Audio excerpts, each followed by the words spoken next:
Kini ang istorya sa usa ka batan-ong working student nga si Rayjan Mulyon nga gaeskwela sa Bukidnon State University. Matag adlaw siya mosulod sa trabaho ug mosulod pod sa klase. Bisan kapoy, padayon gyapon siya tungod sa iyang pangandoy.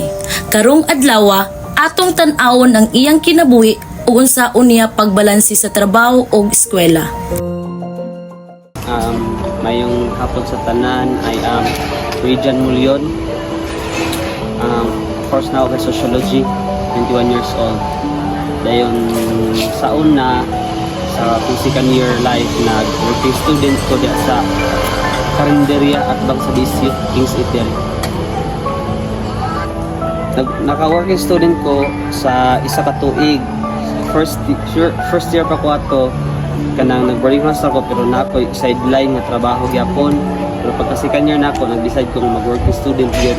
So, isa ka tuig gyapon. Memorable. Siguro kay kalendarya man ako workingan. Kanang memorable gid kay kanang time nga busy kay bitaw mi. Kanang pagkaudto kay magwas mangud ko pagkaudto.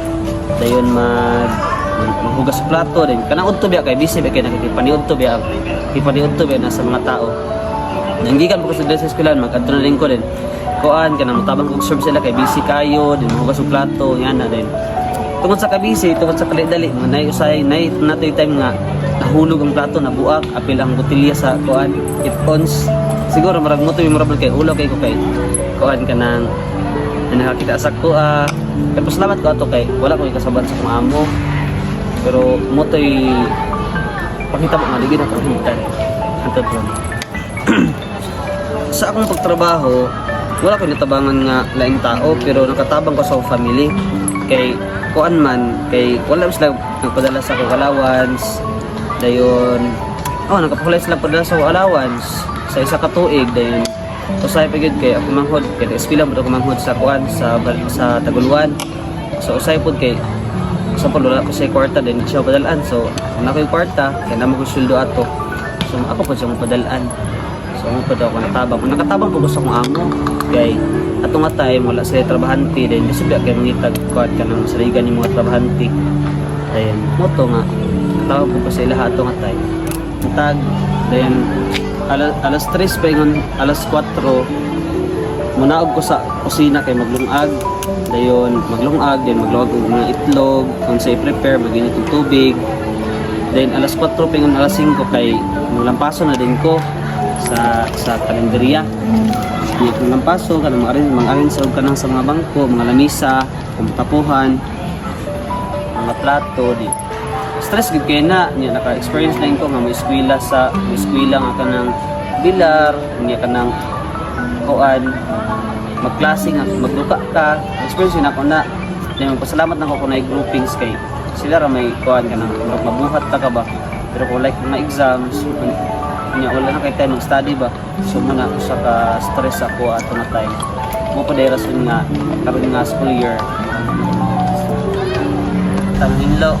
Pero kung mag-working ka lahi gid yung mindset kay nabi kay amo, so natabangan naka good maayo ang impact sa kinabuhi ato kay pabalik na ko sa mua ako ni kuan kay meron ako naanad lang ko sa trabaho buntag pa lang makapaso na example mulaag sila banungkog ka niya kanang kung sa ilang makaon mo kay makaon nimo niya na sila business ato nga sapatusan din ila pug tagaan sapatos.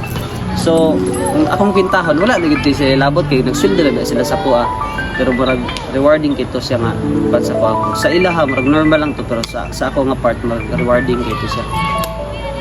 So gusto na ko masabtan sa mga tao nga kuan dili gyud sayon ang working student, dili gyud sayon kay dubli man imong responsibilities. Estudyante pa ka at the same time nagtrabaho ka dili gyud siya kanang sayon, pero okay ra siya kay kung na kay goal nga makatabang sa imong kaugalingon sa imong family, so dili pud imposible nga mabuhat nimo kay nabuhat gud nako. So dili pud imposible sa uban mabuhat pud na ila makay pud la basta kay galang gid kay goal bitaw basta naman.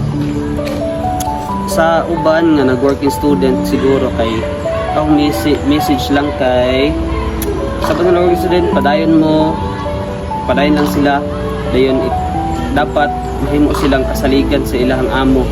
Kaya ang salig pag muna'y mawala, gusto na gina kay mabalik.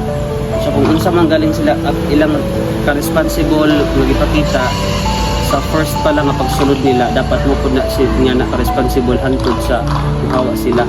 Dapat ingana. Dayon sa mga tao, mga estudyante nga nagkano mag-working, kanang i-sure lang ninyo nga buutan yung among masudlan. Okay, isod kayo ka nang itong stress ka sa school, kapoy ka sa trabaho niya, mga amo kay sika kasabaan, so di ka makafocus sa imong pag-eskwela. Pero kung maayo man sila, mutabang sila, mayroon sila nga igit ba kaya imong pag-eskwela, basi na kay kalisod, tabangan ka namo, ingana. So dako pud siya nga ikatabang. So nay yan.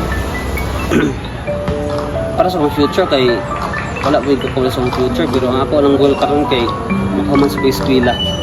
O day maplastar. Pero sa karon human sa pag-eskwela. O mo to nga na may offer nga magpa-working bisan og maragduduha ko kay ako lang di ko sa balay. Kasi di ko kasaligan, pero try lang gid ko tungod ana nga goal nya. Sa grasya sa Ginoo nakaya ra ba sa.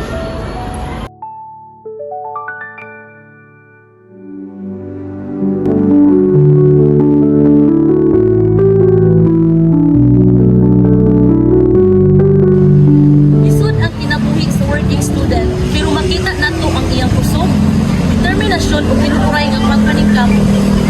Ang working student nagpakita nga bisan kapoy padayon gyapon tungod sa iyang damgo. Hinaot nga kini nga istorya makahatag og inspirasyon sa tanan nga nagtan-aw ug magpahinumdum nga ang pagpanigkamot ug pagtuo sa kaugmaon dili gyud mapakyas.